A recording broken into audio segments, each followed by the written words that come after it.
4장 14, 15절 말씀을 가지고 무력함의 자기 합리화를 깨트리라 하는 제목으로 말씀을 나누도록 하겠습니다. 지난 주일에 우리는 부활하신 예수님께서 다락방에 숨어있는 제자들에게 찾아오셔서 세 가지 선물을 주시는 장면을 살펴보았습니다. 첫 번째는 초월적인 평강이었습니다. 그리고 두 번째는 성령을 수여해 주시는 내용이었죠. 그래서 이제 보혜사 성령이 제자들 안에 내주하기 시작하셨습니다. 세 번째는 복음 전파의 사명을 위임해 주셨습니다. 죄사함의 권세를 주신 것이죠. 이 선물들은 이제 두려움에 갇혀 있었던 제자 공동체가 회복돼서 사명의 자리로 나갈 수 있는 근본적인 토대를 마련해 준 것이죠. 그럼에도 불구하고 성령이 그들 안에 내주하심에도 불구하고 여전히 다락방 문을 열고 세상으로 나갈 힘이 없는 상태였습니다. 성령이 내주하시기 때문에 이제 주의 말씀을 깨닫기 시작합니다. 그리고 내면의 변화와 성화를 이루어가기 시작하는 것입니다. 성령님의 이끄심을 받기 시작하는 것입니다. 그러나 복음 증거라는 공적 사역을 감당할 정도의 힘이 없는 상태였죠. 그래서 주님이 승천하시기 전에 말씀하신 아버지의 약속하신 권능, 성령의 기름 부으심이 필요한 그런 상태였습니다. 오늘날 많은 성도들과 교회들이 성령님의 내주하심을 경험하고 있지만 그러나 성령의 세례, 성령의 기름 부으심을 경험하지 못한 채 살아가는 것이 사실이죠. 오순절 이후에 나타나고 있는 사도행전에 나타난 예루살렘 교회, 이 초대 교회의 모습을 보면 우리와 너무 다른 이질적인 모습을 발견하게 됩니다. 우리와 너무 다르구나. 왜 이렇게 다르지?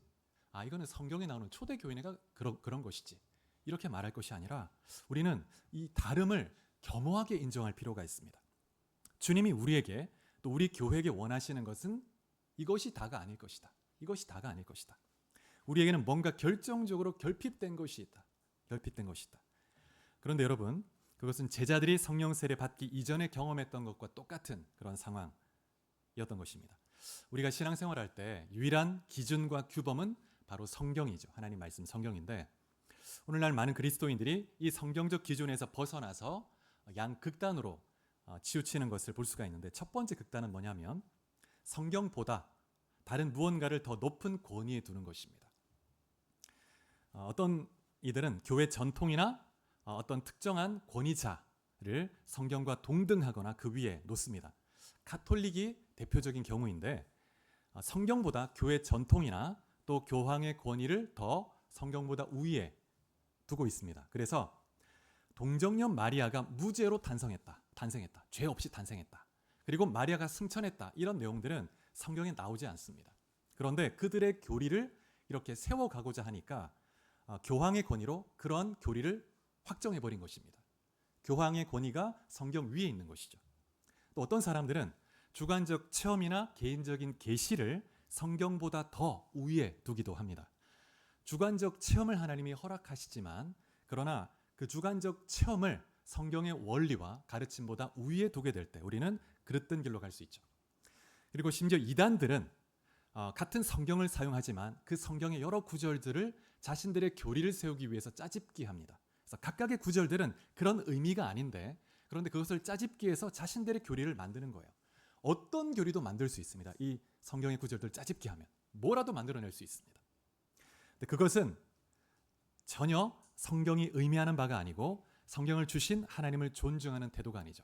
하나님을 경외하는 사람은 이 성경을 주신 그 의도대로 성경이 의미하는 바, 가르치는 바에 따라 우리가 신앙생활을 해 나가는 것입니다. 그래서 성경이 의도하고 가르치는 바, 그 원리, 성경의 의미가 본래 의미가 우리의 신앙의 기준이 원리가 되어야 되는 것이죠. 두 번째 극단은 어떤 극단이 있냐면 성경이 제시한 기준보다 더 낮은 수준에 만족하는 위험이라고 할 수 있습니다. 어쩌면 첫 번째 극단보다 더 위험할 수도 있습니다. 왜냐하면 우리 주변에 너무나 일반화되어 있기 때문에 그런 것입니다. 너무나 일반화되어 있습니다. 성경을 읽으면서도 우리의 경험과 이성적 판단에 비추어서 성경의 가르침을 해석하고 우리 자신이 감당할 수 있는 수준으로 그 가르침을 격화시키는 것입니다. 평가절하시키는 것이죠. 그래서 어떤 사람이 이렇게 말합니다. 균형을 잃으면 광신주의로 빠질 수 있어. 조심해야 돼. 그거는 초대교회에 있었던 사도들에게 있었던 일이지 우리도 막 그런 걸 추구하려고 하면 안 돼. 강신주의 빠질 수 있어. 여러분, 이러한 태도는 성경이 요구하는 영적 수준과 능력에 미치지 못하는 그런 우리의 무력함을 합리화하는 그런 태도일 수 있습니다. 이런 태도는 결국 우리의 낮은 수준의 신앙에 만족하게 하고 결국 자기 합리화라는 덫에 걸리고 맙니다. 그래서 주님이 전혀 원하시지 않는 그런 정말 평가절하된 수준에서 겨우겨우 죄를 이기지도 못하고 세상을 향해 이기지도 못하는 그런 연약한 세상에 치이는 그런 삶을 살게 되는 것이죠. 더 나아가서는 데살로니가전서 5장에 말씀하는 것처럼 성령을 소멸하는 죄까지 이를 수 있는 것입니다. 여러분 한번 생각해 보십시오. 요한복음 1장 12절에 보면 영접하는 자, 곧 그 이름을 믿는 자들에게는 하나님의 자녀가 되는 권세를 주셨다고 말합니다. 하나님의 자녀가 된다는 것은 권세이고 특권이고 능력입니다. 하나님의 자녀. 너무나 많은 그리스도인들이 이 권세를 말씀대로 누리지 못하고 있는 것이 사실입니다. 베드로전서 1장 6절부터 9절에 보면 갑바도기아, 지금의 터키 땅 그 중부 지역에 있는 그리스도인들이 예수님을 한 번도 본 적이 없는데 예수를 믿었습니다. 근데 그 본 적도 없는 예수를 믿는 것 때문에 핍박을 받아요. 그럼에도 불구하고 그들은 말로 표현할 수 없는 영광스러운 즐거움으로 기뻐한다, 이렇게 말하고 있습니다. 여러분, 이것이 어떻게 가능합니까? 고난 속에서 우리가 인내할 수는 있습니다. 근데 고난 속에서, 핍박 속에서 어떻게 영광스러운 즐거움으로 기뻐할 수 있는가? 이게 어떻게 가능합니까? 인간의 힘으로는 불가능하죠. 여러분, 우리가 성경의 기준을 스스로 격하시킬 때 어떤 결과가 나타나는가? 복음의 지식은 있지만 죄의 유혹, 육체의 유혹, 세상을 이길 힘은 없게 됩니다. 믿음은 있지만 복음을 전할 용기는 없게 됩니다. 그런 나락방에 숨어있는 연약한 삶 가운데 살아가게 되는 것이죠. 그래서 우리는 이런 것을 자연스러운 것으로 여기면서 성경에 나타난 무수한 사건들, 기적들을 그냥 예외적인 것으로 치부하고 그냥 이렇게 살아가는 거예요. 여러분, 이것은 하나님께서 우리에게 원하신, 의도하신 삶이 아니라는 것을 기억하시기 바랍니다. 그래서 주님이 이 무력한 삶에 대해서 주신 해답이 바로 사도행전 1장 4절 5절이죠. 우리 같이 한번 봉독해 볼까요? 사도행전 1장 4절 5절. 자, 이 앞에 스크린 또 함께 보시면서 1장 4절 5절 같이 시작. 사도와 함께 모이사 그들에게 분부하여 이르시되 예루살렘을 떠나지 말고 내게서 들은 바 아버지께서 약속하신 것을 기다리라. 요한은 물로 세례를 베풀었으나 너희는 몇 날이 못되어 성령으로 세례를 받으리라 하셨느니라. 아멘. 주님께서 이렇게 약속하셨습니다. 기다리라고 명령하시고 또 몇 날이 못되어 성령을 받을 것이다. 사도행전 2장 33절에 보면 약속하신 성령을 아버지께 받아서 너희가 보고 듣는 이것을 부어주셨느니라, 이렇게 말씀하고 있습니다. 성령의 부어주심, 성령 세례, 성령의 부어주심이라고 표현하고 있습니다. 이 성령의 부어주심이 두려움에 떨던 제자들로 하여금 정말 그 다락방 문을 열고 나가게 만들었습니다. 그리고 이 예수님의 부활을 증거하는 증인 공동체로 완전히 변화된 거예요. 그래서 초대교회의 성격 자체, 최고의 중요한 그 본질 자체가 성격이 증인 공동체였습니다. 예수의 부활을 증거하는 증인 공동체. 이것이 우리의 기준이 되어야죠. 우리는 증인 공동체로 살아가고 있는가. 그리고 고린도전서 2장 4절에 보면 바울도 이렇게 말합니다. 복음을 전할 때 다만 성령의 나타남과 능력으로 하였다. 자신의 지혜의 말로 설득하는 말로 하지 않았다고. 성령의 능력, 나타남으로 했다고. 성령의 권능으로, 성령의 기름 부음을 받고 성령의 능력으로 무장해가지고 나갔다는 것입니다. 오순절 마가의 다락방에 제자들이 경험했던 성령의 세례, 이 성령의 부어주심이 오늘 우리의 삶에, 우리 교회에, 이 시대 교회에 절대적으로 필요합니다. 여러분 믿으십니까? 믿고 우리가 주님께 간절히 기도해야 합니다. 우리의 경험 수준으로 성경을 격화시키지 말고 성경의 기준으로 우리의 삶을 끌어올려야 합니다. 하나님, 우리를 끌어올려 주십시오. 우리의 삶을 영적 패배삼, 무력함의 삶에서 성령의 권능을 입어서 하나님이 원하시는 기준으로 올라가게 해주십시오. 부르짖어야 되는 것이죠. 그래서 우리는 성경을 넘어서도 안 되지만 성경을 낮은 수준으로 격하해서도 안 되는 것입니다. 그래서 하나님의 성경의 기준, 이 성경의 기준은 예외적 기준이 아니고 오늘 우리에게도 원하시는 하나님의 기준이다. 그래서 이 성경의 기준, 어떻게 이렇게 기뻐할 수 있는가? 이 고난과 핍박 속에서. 그런데 하나님, 나는 그런 기쁨이 없습니다. 내게 이 기쁨을 주옵소서. 하나님, 무엇이 문제입니까? 내게 회개할 죄가 있습니까? 하나님, 죄를 씻어주시고 기도해야 되는 것이죠. 그래서 그 기준에 맞춰가야 되는 것입니다. 그래서 우리가 이 성령의 권능을 향한 집착 그리고 절박함을 회복해야 합니다. 그래서 오직 성령 세례를 통해서 우리가 죄와 시험을 이길 수 있고 또 어떤 상황 가운데 있든지 영광스러운 즐거움으로 기뻐하고 또 복음을 증거하는 삶을 살 수가 있는 것입니다.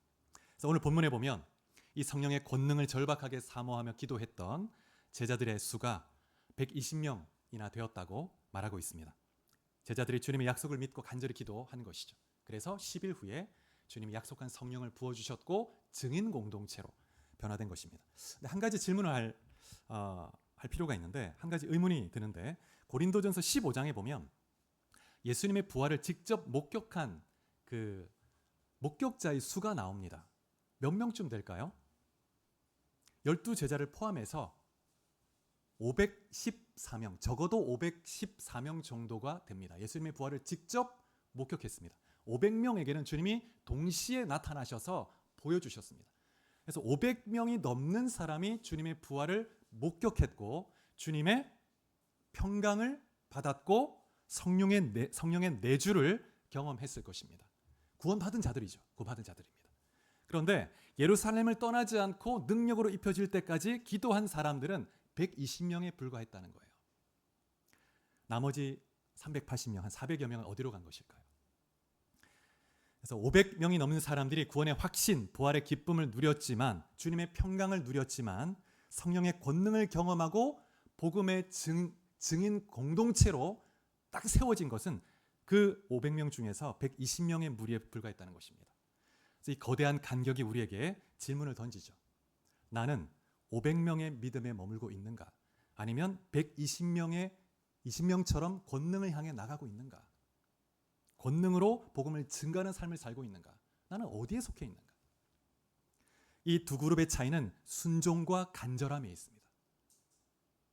120명은 주님이 하신 그 명령, 1장 4절에 하신 말씀, 예루살렘을 떠나지 말고 아버지께서 약속하신 것을 기다리라. 이 명령에 순종해서 예루살렘에 그들이 늘 모이던, 주님이 십자가에 죽으시기 전날에도 모였던 그 마가의 다락방에서 모여서 남아 있었습니다. 그 핵심 그룹이 남아 있었던 거예요. 400명의 이 사람들은 부활의 사실에는 만족했지만 능력으로 옷 입기 위해서 모든 것을 멈추고 기다리라는 그 명령에는 순종하지 못한 겁니다. 그래서 제자들이 모이던 그 다락방에 가지 않았거나 같이 모였다가 한 며칠 있다가 그냥 떠나갔거나 둘 중에 하나일 겁니다. 그런데 120명은 순종의 헌신과 사명을 향한 간절한 열정을 가지고 약속의 자리를 지키면서 부르짖은 거예요. 주님이 언제 약속을 성취해 주실지 알 수 없었습니다. 우리가 10일이라고 하니까 우리가 보기에 짧게 느껴지지만 그들은 언제 그 약속이 이루어질지 모르는 거예요. 끈질기게 기도하는 겁니다. 저명한 강해 설교가 마틴 로이드 존스 목사가 이 부분에 대해서 이렇게 진단했습니다. 현대교회 무력함에 대해서. 이 목사님이 왜 500명이 아닌 120명이었는가 이런 질문을 던집니다. 그러면서 오늘날 수많은 그리스도인들이 구원의 기쁨에는 머물러 있지만 세상을 변화시킬 권능을 받기 위해서 순종하며 간절히 기도하는 120명의 자리에는 나오지 않는다. 이렇게 하면서 통탄해하는 것을 볼 수가 있습니다. 이 두 그룹의 차이는 주님과의 관계, 기도 생활, 신앙의 목적에 있어서 질적 차이를 나타낼 수밖에 없습니다. 첫 번째 차이는 순종과 헌신의 차이가 있죠. 120명의 제자들은 주님의 약속을 붙들고 적극적으로 순종하며 기다렸습니다. 그래서 생업과 일상을 내려놓고 약속의 자리에 머물러서 기다린 거예요. 500명은 각자의 집으로 흩어졌습니다. 120명은 주님이 말씀하신 그곳에서 성령의 능력을 입고 새로운 인생을, 새로운 공동체를 시작하고 교회가 시작되고 하나님 나라의 새로운 역사적 전환점이 그들로부터 시작되는 겁니다. 그래서 오늘날 많은 성도가 예수의 부활을 믿지만 주님의 명령, 나를 따라오라, 기다리라, 나를 따라오라 하는 주님의 급진적인 이 삶의 전환에 대한 이 제자로 따라오라는 이 명령에는 따르지 못하죠. 머뭇거립니다. 그래서 안전한 현실을 떠나서 불안한 약속의 자리로 나아갈 용기를 내지 못하는 거예요. 여러분, 우리가 불안하지만 언제 이루어질까? 주님이 약속한 거라면 반드시 이루어질 것이라는 믿음을 가지고 약속의 자리에 기다리며 나갈 때 그때 주님의 사명을 감당할 수 있는 능력을 받게 되는 것이죠. 여러분 기억하시기 바랍니다. 순종이 따르는 믿음이 능력을 가지고 오는 것입니다. 믿는다고 하는 말만이 아니라 믿고 그 믿는 바대로 그 진리에 순종할 때 능력이 따라오는 거예요. 능력이. 두 번째 차이는 기도의 강도와 지속성의 차이죠. 500명도 기도했을 수 있습니다. 기도했을 겁니다. 그들의 기도는 개인적, 간헐적, 어쩌면 종교적, 형식적 기도였을 수 있습니다. 120명은 달랐죠. 오늘 본문 14절에 보면 마음을 같이하여 오로지 기도에 힘쓰더라. 여러분, 능력은 단발성의 부르짖음이 아니라 그 약속을 붙들고 공동체가 끈질기게 한 마음이 되어 부르짖을 때 능력이 나타나는 것입니다. 500명은 흩어져서 각자의 문제를 기도했을 거예요. 그러나 120명은 하나님의 비전을 놓고 매달렸습니다. 하나님 앞에. 그래서 주님이 약속하신 능력이 기도의 자리를 굳히고 지키고 있었던 이 120명의 헌신 위에 임했고 그들을 통해서 교회의 역사가 시작되는 겁니다. 새로운 역사가. 세 번째 차이는 성령을 구하는 아버지 약속을 구하는 목적의 차이가 나타나죠. 500명은 부활을 통해서 목격하고 또 개인의 평안을 얻은 것으로 만족했지만 120명은 그 평안을 넘어서 사명의 권능을 달라고, 주님을 증거할 수 있는 땅끝까지 갈 수 있는 능력을 달라고 구한 것입니다. 주님은 승천하시기 전에 분명히 약속하시면서 이렇게 말씀하셨죠. 오직 성령이 너희에게 임하시면 너희가 권능을 받고 내 증인이 될 것이다. 땅끝까지. 주님, 그런데 우린 나갈 수 없습니다. 주님 권능을 주셔야 됩니다. 약속한 권능을 주십시오. 그래서 여러분, 성령은 개인의 심장을 따뜻하게 해주는 개인용 히터가 아니고 세상을 변화시키는 사명의 엔진이라는 것을 기억하시기 바랍니다. 능력 있는 성도, 능력 있는 교회 기도는 나를 위로해 주십시오, 이런 차원에 머무는 것이 아니고 나를 사용해 주십시오, 주님 나를 써주십시오, 나를 드립니다, 이런 기도를 해야 되는 것이죠. 이런 기도를. 주님, 우리 교회를 써주십시오. 이 진주와 서부 경남 전국에서 가장 복음화율이 낮은, 정말 선교지보다 더 낮은 이 땅을 위해서 이 땅의 영혼을 살리는데 나를 써주십시오. 이런 기도 해야 합니다. 그래서 우리는 지금 성령 충만을 구하고 하나님 앞에 간절히 부르짖어야 하는 것이죠. 500명의 목격자는 구원의 수혜자에 머물렀지만 200명의 기도자는 주님의 동력자가 돼서 하나님 나라를 확장해가는 주체가 된 것입니다. 여러분, 아무리 성경적 지식과 분석적 통찰력 뛰어나다 할지라도 순종의 헌신이 없고 또 합심하는 기도, 증인이 되고자 하는 그 사명적 헌신이 없다면 우리는 여전히 갇혀있는 무리 가운데서 500명처럼 그렇게 살아갈 수밖에 없습니다. 주님이 언젠가 알아서 해주시겠지. 아니요. 에스겔 36장에 보면 하나님이 바벨론 포로로 잡혀간 이스라엘 백성들을 향해서 하나님이 그들이 범죄함으로 내가 징계했고 이방 땅에 보냈는데 그들 때문에 내 이름이 온 민족 중에 더럽혀졌다, 이렇게 말합니다.